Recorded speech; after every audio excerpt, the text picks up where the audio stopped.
5 de la tarde, 14 minutos. De inmediato nos enlazamos a la señal del Canal del Estado venezolana de televisión. Habla el ministro de Comunicación, Jorge Rodríguez. De violencia política en los años 2002, 2013, 2014, 2017. Este proceso que incluyó a 40 personas, beneficiarios de esta actuación que por exhortación del presidente Nicolás Maduro el pasado jueves 24 de mayo en su comparecencia ante la Asamblea Nacional Constituyente promovió que la Comisión de la Verdad se dirigiera, después de estudiar cada uno de los casos de personas que estuvieran judicializados en razón de haber recurrido a la violencia y a fórmulas extraconstitucionales para intentar, por medios violentos, actuar contra la República y contra la Constitución y contra el gobierno legítimamente establecido. La revisión de esos casos condujo a un listado que en pleno desarrollo están recibiendo beneficio. En el día de hoy son 40 venezolanas y venezolanos que junto con los 39 del día de ayer suman 79 hasta el día de hoy que han recibido algún tipo de beneficios amplios por parte de los tribunales de la República y del Ministerio Público. En aras de la paz, en aras de la reconciliación, de la búsqueda del diálogo profundo entre venezolanos y venezolanas, y sobre todo y principalmente en la búsqueda del nunca más la violencia para atentar contra la Constitución de nuestra República, nunca más la violencia contra personas, nunca más la violencia contra bienes públicos ni contra bienes privados. Nunca más los delitos de odio. Nunca más quemar personas vivas. Nunca más atentar contra una persona por su color de piel o por sus ideas políticas o por su forma de ver la vida y de ver el mundo.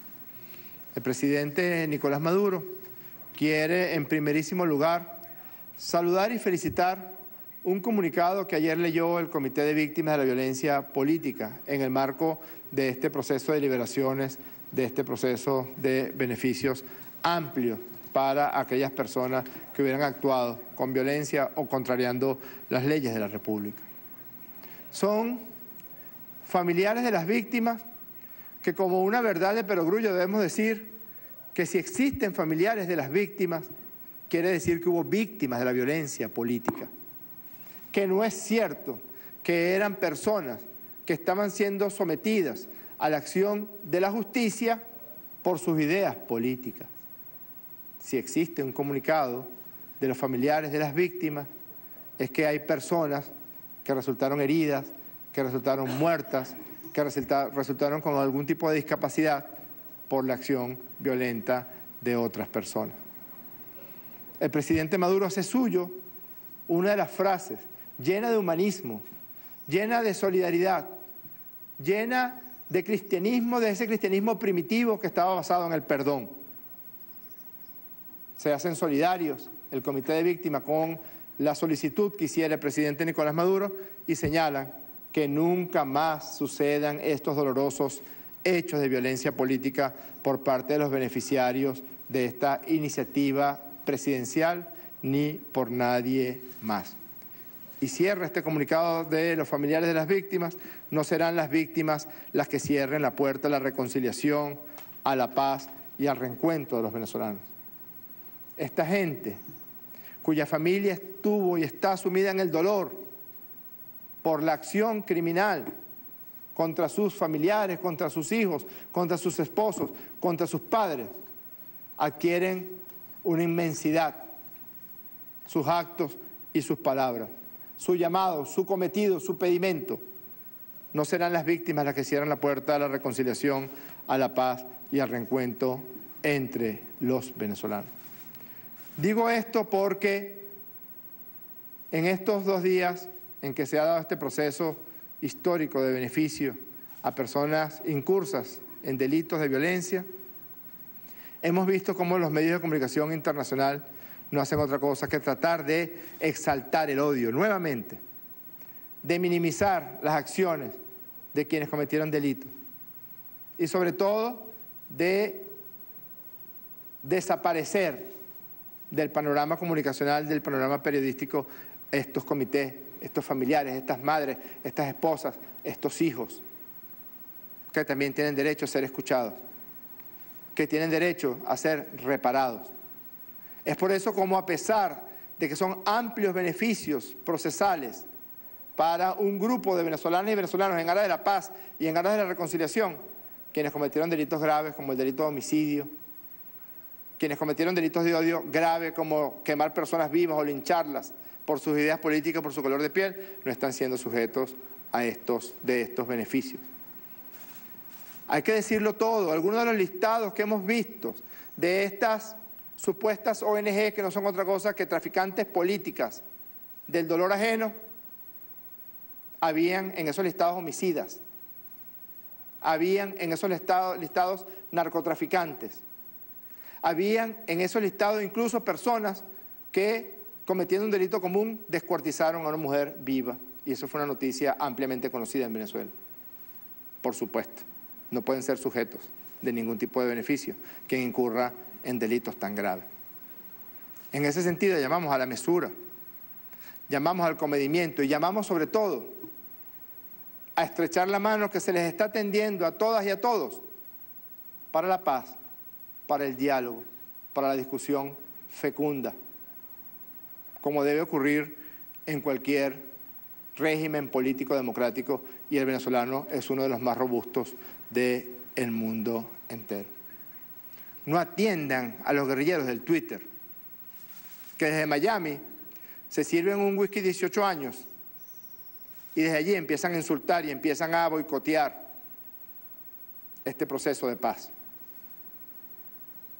No atiendan a los jefes de la violencia que están ahorita en Washington, hoy, pidiendo más sanciones para Venezuela y que serían felices, estos Borges o Ledesma o como se llamen, serían felices si la violencia volviera a enseñorear las calles de Caracas.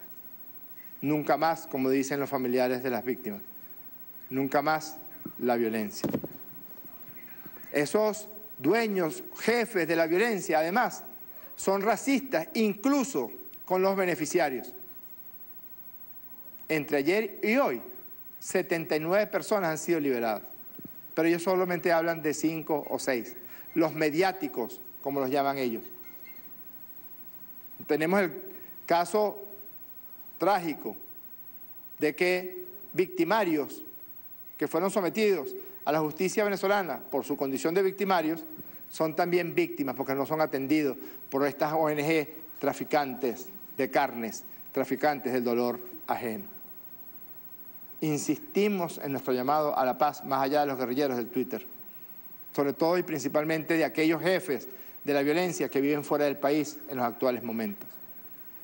Estos gestos lo que promueven es que por esta vez, y ojalá que para siempre, las venezolanas y los venezolanos, independientemente de cómo pensemos, vayamos unidos a objetivos comunes. El libro de todos, nuestro Popol Vuh, la Constitución de la República Bolivariana de Venezuela, la democracia venezolana, la paz, la convivencia, la concordia, deben ser palabras que compartamos todas y compartamos todos. Ya son 79 al día de hoy las venezolanas y venezolanos que han recibido beneficios de libertad o beneficios procesales amplios por delitos para los cuales estaban procesados o por los cuales fueron sentenciados. Vamos a responder brevemente algunas preguntas. Por Globovisión, Alejandro Carreño. Buenas tardes, ministro. Quisiéramos saber si estas acciones por parte del Ejecutivo Nacional de excarcerar a este grupo de ciudadanos tiene la intención de alguna forma de establecer un diálogo con el gobierno de Estados Unidos o de alguna forma también apaciguar estas sanciones de diversos países a través de la vía del diálogo. Es que mire, Alejandro Carreño, esas sanciones ni siquiera son sanciones, Alejandro. Esas son medidas unilaterales, prohibidas por el derecho internacional, ilegales, ilegítimas, donde un país agrede a otro en razón de las condiciones especiales que tiene ese gobierno. Un gobierno que además, por el color de piel que usted tiene y por el color de piel que yo tengo, de inmediato nos considera seres inferiores, que tiene una característica supremacista, racista en la forma de atender los asuntos de otros países del mundo, incluidos los países de América Latina, al que he insultado en muchísimas oportunidades. Nosotros promovemos un diálogo de venezolanos, entre todas y entre todos, incluso entre venezolanos que han incurrido en faltas graves contra la Constitución y las leyes, contra la democracia venezolana, que llamaron a la violencia en la madrugada del 13 de abril del año 2013, que llamaron a la violencia infernal en los meses de marzo a julio del año 2017, que generó más de 130 venezolanas y venezolanos asesinados, que llamó a la violencia infernal entre los meses de febrero a mayo del año 2014, que generó que 43 venezolanas y venezolanos fueran asesinados. Yo insisto, el presidente Maduro insiste en hacer nuestra la palabra del comunicado de los familiares de las víctimas. Nunca más la violencia política en Venezuela. Ese sería el primer punto para un diálogo amplio y profundo. El presidente Maduro ha compartido con distintos factores y sectores de la vida política, pública, económica, social de Venezuela en los últimos días aquí en el Palacio de Miraflores. Han sido jornadas intensísimas con distintas personas que piensan diferente a nosotros, pero que tienen algo que decir, algo que opinar, algo que proponer. Y a todos ellos los ha escuchado nuestro presidente Nicolás Maduro. Y de la gran mayoría de esas reuniones han salido propuestas coherentes para arrimar el hombro y atender los conflictos, las situaciones económicas, sociales, políticas que vive Venezuela. Así que cualquier medida que provenga de otro país y que sea unilateral, ni siquiera son sanciones. Los países no pueden sancionar, un país no puede sancionar a otro país. Así que desde ese punto de vista, el gesto, la iniciativa del presidente Nicolás Maduro lo que persigue es, en primer lugar, vacunar a Venezuela contra el odio de una vez y para siempre. La reconciliación, la pacificación profunda, duradera de todo el país. Y que nos sentemos, como ha hecho en más de 300 oportunidades, como ha convocado en más de 300 oportunidades nuestro presidente, que nos sentemos, más allá de nuestras diferencias, a encontrar vías para la convivencia pacífica. Vamos a responder a Esther Llanes, periodista de Telesur. Hola, Esther. Hola, ¿qué tal, ministro? Varias cosas. El tema de las víctimas que ha mencionado me parece importante, entonces incidir un poco en cómo es la valoración efectivamente desde el Gobierno de ese comunicado del Comité de Víctimas que apoyaba el proceso para que, decían ayer, otros hogares no sufran lo que ellos han sufrido. Me gustaría saber además cómo es la comunicación y el trabajo que imagino están haciendo desde el Gobierno con el Comité. También el presidente Nicolás Maduro decía ayer en esa reunión con el Gran Polo Patriótico que esto es un gesto de generosidad y de benevolencia, que así debe entenderse y no entonces como un gesto de debilidad. ¿Qué les dirían entonces desde el Gobierno a los que sí están fomentando, ¿no?, que esto es un gesto de debilidad? Y para terminar, esto es un diálogo de pacificación en el que se pretende o se quiere incluir a todos los sectores. Hay un sector de la oposición que todavía no reconoce el diálogo. Usted acaba de decir que el presidente quiere que todos nos sentemos. Entonces, no sé si hay algún tipo de acercamiento con ese sector que todavía no participa del diálogo o cuál es lo que desde el Gobierno les gustaría, ¿no? ¿Cuál es el mensaje que les lanzan? Gracias. ¿Cómo no? Son 3 preguntas, Esther. Sí. Contesto brevemente, contesto por la del medio.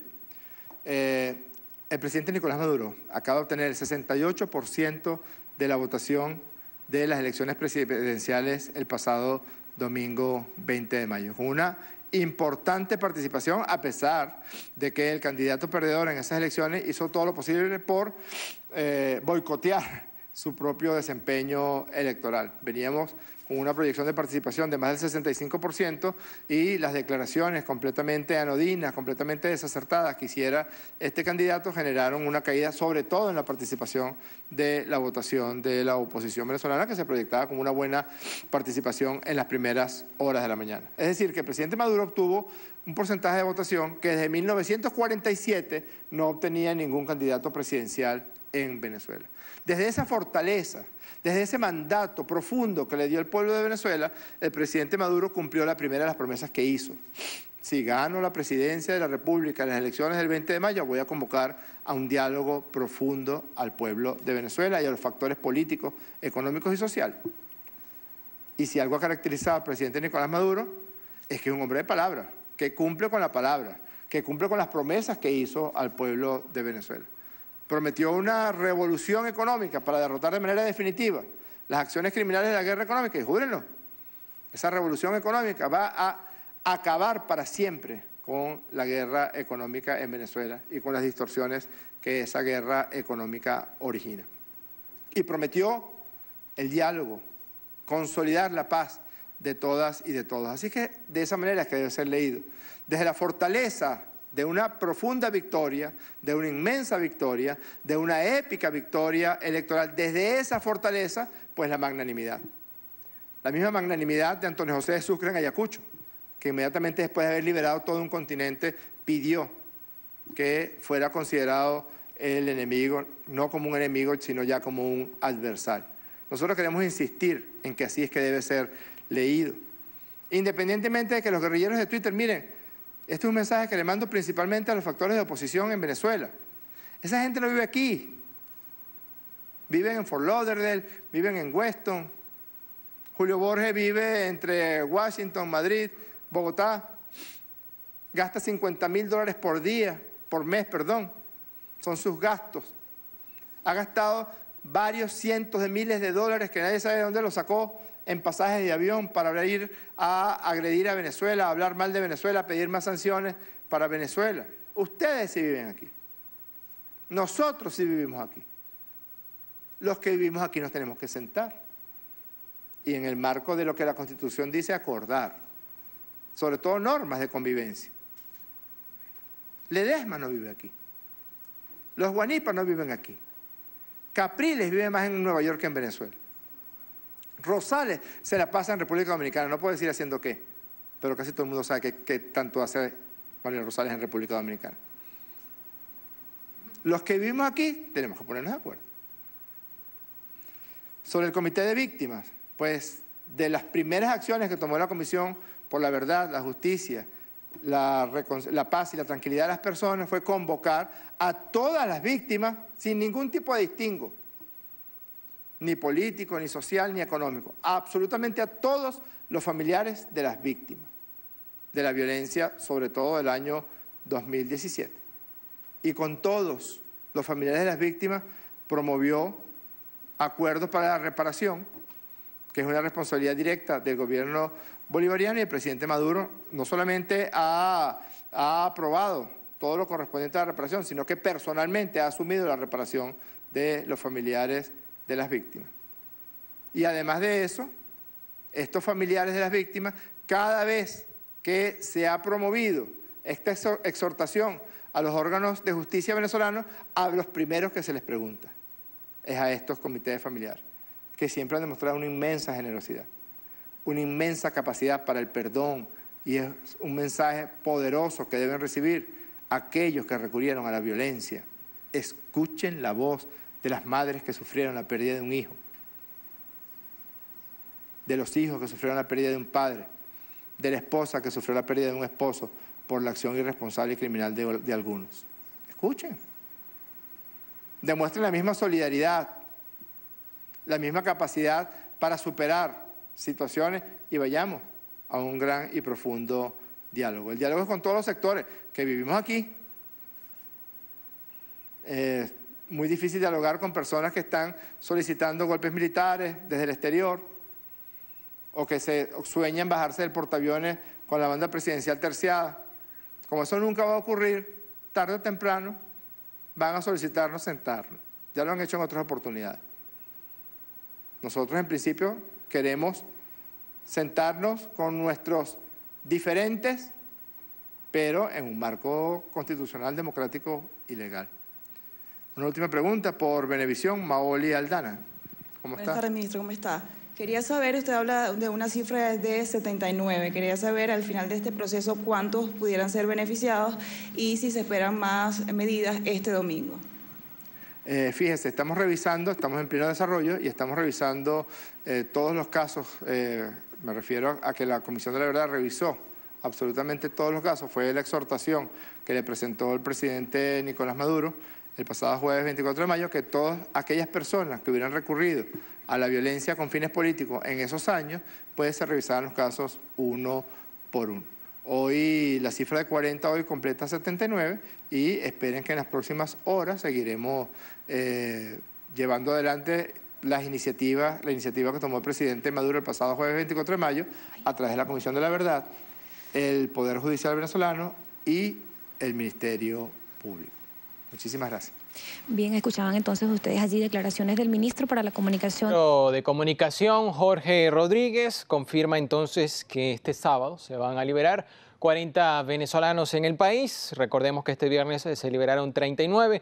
La cifra sería de 79 personas liberadas. Cabe resaltar que el director del Foro Penal, Alfredo Romero, indicó que 19 de los liberados este viernes no estaban relacionados a casos políticos. Nosotros vamos a estar atentos a estas informaciones para compartirlas con ustedes. Despedimos el avance. A continuación.